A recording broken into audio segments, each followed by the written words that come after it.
টানা 9 দিনের ঈদের ছুটিতে ব্যাংকগুলোতে নেওয়া হয়েছে বাড়তি নিরাপত্তা। নিয়মিত টহলের পাশাপাশি ব্যাংকের ভল্টের নিরাপত্তায় বিশেষ নজরদারি থাকবে বলেও নিশ্চিত করেছেন ব্যাংকাররা।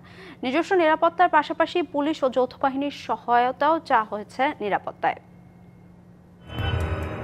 5ই আগস্ট সরকার পতনের পর ভেঙে পড়ে আইন শৃঙ্খলা। 8 মাস পেরিয়ে গেলেও এখনও তা ফেরেনি আগের অবস্থায়। তাই ঈদের লম্বা ছুটিতে ব্যাংকের নিরাপত্তা নিয়ে চিন্তিত ব্যাংকাররা। জনগণের আমানত রক্ষায় এবার বাড়ানো হয়েছে নিরাপত্তা কর্মীর সংখ্যা। সেই সঙ্গে আইন শৃঙ্খলা বাহিনীর সঙ্গেও রাখা হচ্ছে নিবিড় যোগাযোগ।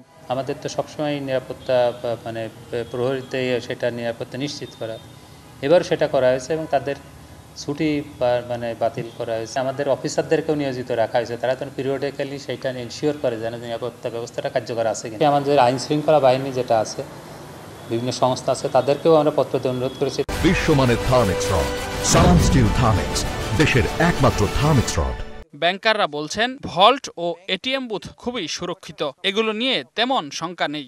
ব্যাংকের ভল্ট রুমটা কিন্তু কংক্রিট ঢালাই এবং প্লাস্টিক স্টিল শিট দিয়ে ওই রুমটা ঘেরাও করা হয়। ব্যাংকের একটা অ্যালার্ম সিস্টেম আছে, ভল্ট রুমে কেউ ঢুকলে ওই অ্যালার্মটা কিন্তু ওনার মোবাইলে যায়। এটিএম এর মেশিনটা কিন্তু ভাঙাও যায় না, পোড়াও যায় না, কাজেই ওই মেশিনের ভিতর টাকা রাখতে পারলে এটা ঠিক আছে।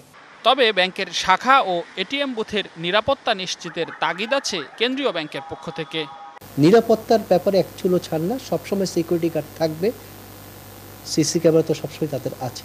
নিরাপত্তাটা যাতে নিশ্চিত করেই তারা তাদের এটিএম বুথগুলো পরিচালনা করে। ব্রাঞ্চগুলো প্রত্যেকে তার নিকটস্থ ব্যাংক থানাতে এই তথ্য দেওয়া আছে। নিরাপত্তার পাশাপাশি দীর্ঘ ছুটিতে এটিএম বুথে পর্যাপ্ত টাকা সরবরাহের নির্দেশনাও দিয়েছে কেন্দ্রীয় ব্যাংক।